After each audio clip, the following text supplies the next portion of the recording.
Hello everyone, कैसे हैं आप सभी। I hope you are doing well. मैं हितेश दुबे आप सभी का स्वागत करता हूं आदर्श परिवार एवं आधुनिक नालंदा यूपीएससी एवं स्टेट पीएससी निःशुल्क कोचिंग क्लासेस के इस यूट्यूब प्लेटफॉर्म पे करंट अफेयर्स सीरीज़ के इस 4th वीडियो में आज हम चर्चा करने वाले हैं द हिंदू बिजनेस लाइन में आए हुए एक एडिटोरियल के बारे में। वो एडिटोरियल क्या है? Fashioning and ethical sustainable garment industry, एक नैतिक टिकाऊ परिधान उद्योग का फैशन, उसके बारे में आज चर्चा करने वाले। आज इस एडिटोरियल में चर्चा करने से पहले हम ये जान लेते हैं कि हमारे लिए इम्पोर्टेंट क्यों है, हम क्यों इसको पढ़ रहे हैं, हमारे लिए क्यों इम्पोर्टेंट है, किस सिलेबस के पोर्शन के लिए हमारे लिए इम्पोर्टेंट होगा। यदि हम देखें जीएस पेपर 3 है और पेपर 4 है, जीएस पेपर 3 और पेपर 4, उसमें इसमें एक पोर्शन आता है इन्वायरमेंट का पोर्शन, उसमें यूनिट है 14th यूनिट, उसमें बोलता है कंजर्वेशन के बारे में। ये इस परिप्रेक्ष्य में हमारे लिए इंपॉर्टेंट होगा। नेक्स्ट हम देखें कि ये कौन कौन से पेपर्स के लिए इंपॉर्टेंट होगा, तो ये जीएस पेपर 4 या फिर हम बोल सकते हैं पेपर 5, इसके परिप्रेक्ष्य के लिए भी इंपॉर्टेंट है। अब इस जो यूनिट है, इस यूनिट में आपने देखा है नीति शास्त्र के आयाम यानी डायमेंशंस ऑफ एथिक्स। उसमें हमें विभिन्न प्रकार के एथिक्स के डायमेंशन को देखना पड़ता है और उसी में एक डायमेंशन होता है बिजनेस एथिक्स, जिसके लिए इंपॉर्टेंट है। नेक्स्ट देखते हैं भाई कि क्यों चर्चा में आया है, क्या चर्चा चल रही है इस एडिटोरियल में, किस चीज़ के बारे में बात कर रहे हैं। इसमें मेनली बात की गई है एथिकल पॉइंट ऑफ व्यू के बारे में, एथिकल और सस्टेनेबल चीज़ के बारे में बात करिए, जो हमारा क्लोथ जो इंडस्ट्रीज़ है उसके बारे में। मेनली क्या है, यहाँ पे एक टर्मिनोलॉजी इस्तेमाल हो रही है, fast fashion industry. Fast fashion industry क्या है आगे समझेंगे। इस इंडस्ट्री के जो है ना फ्रीक्वेंटली अभी देखा जा रहा है ग्रोथ बहुत ज़्यादा बढ़ रही है, यानी इसका जो इकोनॉमिक जो डेवलपमेंट है वो देखने को मिल रहा है। इस कारण से ये लोगों की नज़रों में आया है। लेकिन ये तो इसकी प्रोस की बात हुई, यानी इसका जो सकारात्मक पहलू था वो ये था। इसके नकारात्मक पहलू जो है ना इसके सकारात्मक पहलू पे हावी हैं। अब वो नकारात्मक पहलू क्या है, वो है इसके द्वारा किया गया इन्वायरमेंटल इम्पैक्ट। ये जो इंडस्ट्री उनके द्वारा उत्पादित जो गुड्स होती हैं उनसे इन्वायरमेंट पे खराब इम्पैक्ट पड़ता है। साथ ही साथ इस इंडस्ट्री में जो वर्कर्स होते हैं उनके साथ भी कुछ क्या बोलते हैं नैतिक जो बर्ताव होता है वो नहीं देखने को मिलता है। इसलिए एथिकल पॉइंट ऑफ व्यू से भी इसमें कॉन्स में देखने को इसके मिल जाता है। देख लेते हैं भाई कि सबसे पहले फैशन इंडस्ट्रीज़ क्या होती हैं और फास्ट फैशन इंडस्ट्रीज़ क्या होती हैं। फास्ट फैशन इंडस्ट्रीज़ वे इंडस्ट्रीज़ होती हैं जिनके अंतर्गत क्या होता है, बाजार के उस हिस्से को संदर्भित करता है। फास्ट फैशन उद्योग जो होता है ना, बाजार के उस हिस्से को संदर्भित करता है जो तेज़ी से उच्च मात्रा में ट्रेंडी और सस्ते कपड़े, मतलब जो ट्रेंड में चल रहे हैं वो कपड़े और सस्ते कपड़े बनाने का ध्यान केंद्रित रखता है। आपने देखा होगा कई स्थिति में आप कोई ऐड वगैरह देखते होंगे या फिर टीवी वगैरह या सोशल मीडिया में देखा होगा, कई बार कैट बॉक्स वगैरह के फैशन शो चलते हैं जिसमें विभिन्न प्रकार के जो मॉडल्स होते हैं वो अलग अलग कपड़ों को पहनकर अलग स्टाइल्स में चलते हैं। तो वो जो फैशंस में वो जो कपड़े पहनते हैं वो होते हैं वही सस्ते और टिकाऊ, और वो क्या होते हैं मॉडर्न ट्रेंडी जो होते हैं वो ट्रेंडी के हिसाब से होते हैं, मतलब जो वर्तमान में जो मॉडर्न चल रहे कपड़े उन हिसाब से होते हैं। तो ये फास्ट फैशन इंडस्ट्री क्या है भाई, जो उच्च मात्रा में ट्रेंडी और सस्ते कपड़े बनाने पर ध्यान केंद्रित करता है। अब आगे देखते हैं। हाँ,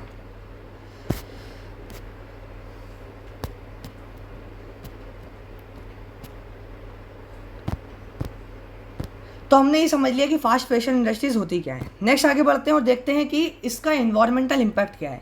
इन्वायरमेंटल इम्पैक्ट आपके दिमाग में डाउट हो रहा होगा कि सर ये तो इंडस्ट्री है फास्ट फैशन इंडस्ट्री, इसका पर्यावरण पर क्या इम्पैक्ट पड़ जाएगा। तो हम देखते हैं इसका डेटा के अनुसार कि किस प्रकार से इसका इम्पैक्ट पड़ रहा है। फास्ट फैशन जो है से सालाना 92 मिलियन टन कपड़े अवशिष्ट उत्पन्न होते हैं। 92 मिलियन टन वेस्ट होता है, यानी कपड़ों का जो वेस्ट होता है वो 92 मिलियन टन निकल के आता है। इस कारण से ये जो वेस्ट प्रोडक्ट मतलब जो मैनेजमेंट है उसके लिए भी एक मतलब नेगेटिव इसमें पॉइंट ऑफ व्यू देखने को मिल रहा है। साथ ही साथ उत्सर्जन के पॉइंट्स ऑफ व्यू, यानी जो हमारा इमिशन होता है, इमिशन यानी ग्रीन हाउस इफेक्ट जो होता है, ग्रीन हाउस गैसेस का इमिशन होता है, उसके संदर्भ में बात की जा रही है। क्या बोला जा रहा है, वैश्विक कार्बन उत्सर्जन में 8 से 10% का योगदान देता है, यानी जो वर्ल्ड में वैश्विक कार्बन उत्सर्जन है उसमें 8 to 10% का योगदान इस फास्ट फैशन इंडस्ट्री का है। इसलिए ये उत्सर्जन के मामले में भी इम्पैक्ट कर रही है किसको, इन्वायरमेंट को। साथ ही साथ इसमें बताया कि इसमें 2030 तक 26% तक बढ़ सकता है। इसका जो ये उत्सर्जन है कार्बन उत्सर्जन, ये 26% तक बढ़ सकता है। आपके लिए एक प्रश्न है, आज आपको बताना है कि ग्रीन हाउस गैसेस कौन कौन सी होती हैं। ग्रीन हाउस गैसेस कौन कौन सी होती हैं? क्या कार्बन भी एक ग्रीन हाउस गैस है? जो कार्बन है क्या वो भी एक ग्रीन हाउस गैस है? और ग्रीन हाउस इफेक्ट क्या होता है वो आपको बताना है। ग्रीन हाउस इफेक्ट, वो क्या होता है उसको भी आपको चर्चा में लाना है। नेक्स्ट हम देखते हैं आगे इसके एथिकल इम्पैक्ट के बारे में। अब हमने देखा सिलेबस में इसको 2 यूनिट से हमने कनेक्ट कराता है, एक तो इन्वायरमेंट वाली जिसके लिए हमें कंटेंट मिला कि इन्वायरमेंटल इस पर क्या इम्पैक्ट पड़ता है, हमने इसको ऐड करा था जीएस पेपर 4 के जो कंटेक्स्ट है उसमें भी। तो पहले अब देख लेते हैं एथिकल कंटेक्स्ट इसका क्या है कि ये नैतिक तौर पर क्या इम्पैक्ट डालता है। सबसे पहला इम्पैक्ट इस इंडस्ट्री का है श्रमिकों का शोषण, यानी श्रमिकों के ऊपर क्या है इसका जो इम्पैक्ट है वो देखने को मिल रहा है। ये जो इंडस्ट्री है उसमें कम मजदूरी दी जाती है। कम मजदूरी क्यों दी जाती है? क्योंकि इस इंडस्ट्री में क्या होता है जो गुड्स प्रोड्यूस हम लोग करते हैं वो या तो ज़्यादा क्वालिटी के होते नहीं हैं, ज़्यादा क्वालिटी के उनको बनाना भी नहीं देते क्योंकि ट्रेंडी बनाने और सस्ते बनाने, सस्ते बनाएंगे तो बिकेंगे ज़्यादा, और सस्ते बनाने के लिए ज़्यादा अच्छे जो कारीगर होंगे उनकी ज़रूरत नहीं होगी। या मान के चलो अच्छे कारीगर भी उनको मिल गए जिनके पास रोज़गार नहीं है, वो क्या करेंगे? कहीं पर भी रोज़गार लेने का प्रयास करेंगे। तो यदि अच्छे कारीगर भी उनके पास होंगे तो वो जो पेमेंट उनको करेंगे वो लो करेंगे। तो लो पेमेंट जो है इसका एक मेन मतलब जो लो वेजेस होती है ये भी इसका एक इम्पैक्ट है क्या एथिकल। अब एथिकल किस प्रकार से आपसे यदि केस स्टडी में मुख्यतः ये चर्चा आती है कि इसके नैतिक मुद्दों के ऊपर चर्चा कीजिए। जब भी हमें कोई भी नैतिक मुद्दा निकाल के लेके आना है तो हमें समझना है कि नैतिक मुद्दे का अर्थ होता है कहीं ना कहीं नैतिकता का हनन होना, यानी जो इथिक्स होती है वो कहीं ना कहीं वायलेट हो रही है, तो वहाँ पे नैतिक मुद्दा निकल के आता है। अब नैतिकता क्या होती है? आप नैतिकता को क्या मानेंगे? जो सही है। सही मतलब समाज के लिए जो सही होता है। हालांकि अब इसकी ब्रॉडर डेफिनेशन में जाएंगे तो क्या हो जाएगा? समाज द्वारा बनाए गए नैतिक मूल्य और प्रतिमान जिसको सस्टेन करने के लिए समाज बहुत सारे नियम कानून बनाता है, वो इथिक्स होती है। लेकिन इस इथिक्स में हम समान भाषा में क्या समझ सकते हैं? जो सही है। यदि कम मजदूरी मिल रही है तो क्या ये सही है? नहीं है। तो ये एथिकल पॉइंट ऑफ व्यू बन के आ गया है। तो इस प्रकार से हम देख सकते हैं पहला point ethical point of view में। नेक्स्ट देखें कि खराब काम करने की स्थिति, यानी जो वर्किंग कंडीशंस होती हैं जो कारीगर्स को मिलती है, जो काम करने वाले लोग होते हैं, वो भी बहुत खराब देखने को मिल रही है इस पर्टिकुलर इंडस्ट्री में। नेक्स्ट देखें बाल मजदूरी। बाल मजदूरी के मामले में भी ये इंडस्ट्री जो है वो एलिगेटेड है, यानी बाल मजदूरी भी इसमें देखने को मिल रही है। ये 3 पॉइंट ऑफ व्यू थे श्रमिकों यानी जो लेबर है उससे संबंध में। अब कल हमने चर्चा करी थी फैक्टर्स ऑफ प्रोडक्शन में कि उत्पादन के 4 कारक होते हैं, लैंड, लेबर, कैपिटल और इंटरप्राइज। उसमें एक कारक होता है कौन सा? लेबर यानी श्रमिक। अब उत्पादन के 4 कारकों में से यदि एक कारक इतनी बुरी तरीके से प्रभावित होगा, अनएथिकल इसमें पॉइंट ऑफ व्यू देखने को मिलेगा, तो क्या हमारा उत्पादन बढ़ पाएगा? यदि उत्पादन नहीं बढ़ पाया तो क्या हमारी जीडीपी बढ़ पाएगी? तो जीडीपी पे भी इम्पैक्ट इसका देखने को मिल सकता है। आगे बढ़ते हैं और देखते हैं इसके बारे में कि इसका नेक्स्ट उपभोक्तावाद और बर्बादी में किस तरह से जा रहा है। यदि हम इसमें देखें कि अति उपभोग, इसमें क्या दिया हुआ है? एक फेंकने वाली संस्कृति को बढ़ावा देता है यहाँ जहाँ कपड़े जल्दी से फेंक दिए जाते हैं जिससे बर्बादी होती है। अब ये इंडस्ट्री किस तरह से गुड्स मैन्युफैक्चर कर रही है? जो सस्ते हैं, जो टिकाऊ हैं, है ना, थोड़े बहुत समय तक टिक जाते हैं, वो टिकाऊ हैं। वो चाइना के माल के लिए कभी कभी कहा जाता था ना कि चल जाए तो शाम तक नहीं तो चांद तक, है ना। उस प्रकार के जो इम्पैक्ट है, अब वो क्या प्रोडक्ट निर्माण कर रही हैं, अब वो फास्ट जो फैशन इंडस्ट्रीज है वो भी कर रही हैं। तो ये क्या करते हैं? अति उपभोग। अब आप जो आपके रिसोर्सेज हैं, एक यूनिट और आप इसको कनेक्ट कर सकते हैं अपने सिलेबस की, जो है मोबिलाइजेशन ऑफ रिसोर्सेज, संसाधनों को जुटाना। उसमें एक चैलेंज के तौर पर उभर के आ रहा है ये संस्कृति, वो उसको बोलते हैं उपभोक्तावादी संस्कृति, कंज्यूमरिज्म। अब इसमें यदि आप अति उपभोग करोगे, वो तो करना ही पड़ेगा। जब आपने एक क्लॉथ लिया, अब वो क्लॉथ को आपने कुछ समय तक इस्तेमाल किया, अब वो इस्तेमाल करने के लिए उसकी क्वालिटी जो थी अब वो ख़राब हो गई, तो क्या करोगे? नेक्स्ट क्लॉथ की तरफ जाओगे। तो आप चीज़ों का ज़्यादा उपयोग कर रहे हो, अति उपभोग हो रहा है ना उस चीज़ों का। यानी हो सकता था यदि इसको थोड़ा ज़्यादा अच्छे से प्रोसेस किया जाता तो इसकी क्वालिटी अच्छी तरीके से की जाती, तो क्या होता? जो ज़्यादा रिसोर्सेज है उसका हनन नहीं होता। तो यहाँ पे अति उपभोग जो है ये भी एक संकट नैतिक बन के उभर रहा है। साथ ही साथ उत्पादन का अवमूल्यन, यानी अब इससे संबंध में क्या कहा जा रहा है? कम लागत वाले, कम गुणवत्ता वाले कपड़े, शिल्प कौशल और लंबे समय तक चलने वाले उत्पादकों में मूल्यों को कम करते हैं। अब यहाँ पर क्या दिक्कत हो रही है? यहाँ पे ये हो रही है कि यहाँ ये कैसे कपड़े बना रहे हैं? कम लागत वाले, यानी बहुत मतलब क्या बना रहे हैं? सस्ते कपड़े बना रहे हैं, गुणवत्ता, क्वालिटी भी इनकी कम है। तो ये जो शिल्प कौशल, यानी जो इनके पास शिल्प कौशल वाले लोग हैं, जिनके पास जो बनाते हैं लंबे समय तक टिकने वाले कपड़े, अब यदि उनको इनसे कॉम्पीट करना है तो उनको क्या करना पड़ेगा? खुद के कपड़ों को क्या करना पड़ेगा? सस्ता बनाना पड़ेगा। खुद के कपड़े का सस्ता बनाएंगे जब भी तो जनता उनके कपड़े को खरीदेगी, ये फास्ट फैशन इंडस्ट्री के नहीं खरीदेगी। तो वो क्या करेंगे, क्वालिटी को गिराएंगे। तो इस कारण से जो उत्पादकों में का अवमूल्यन का जो हो रहा है ना, उनके अंदर मूल्यों की कमी हो रही है। मूल्य क्या होते हैं, मूल्य इथिक्स में हम पढ़ते हैं। यदि हम इकोनॉमी की भाषा में बोले तो मूल्य क्या होती है, किसी चीज़ की कीमत। और इथिक्स की भाषा में हम बोले मूल्य क्या होती है, किसी विचार की कीमत। यदि आपके दिमाग में विचार आया है कि गरीबों के प्रति आपके अंदर करुणा आई है, तो वो करुणा का जो विचार है ना, उसको बोलेंगे मूल्य। वो क्या है आपका मूल्य, यानी कोई ऐसा विचार जिसका कोई मूल्य हो, जिसका कोई कीमत हो, उसको बोलेंगे नैतिकता की मतलब परिभाषा में मूल्य। उसमें उत्पादनों का उत्पादक जो हैं, जो उनका उत्पादन कर रहे हैं, उनका अवमूल्यन हो रहा है, यानी उनके जो वैल्यूज़ है वो डिक्लाइन हो रही हैं। तो ये यूनिट जो फर्स्ट थी ना, जिसमें हमने पढ़ा था सिलेबस की,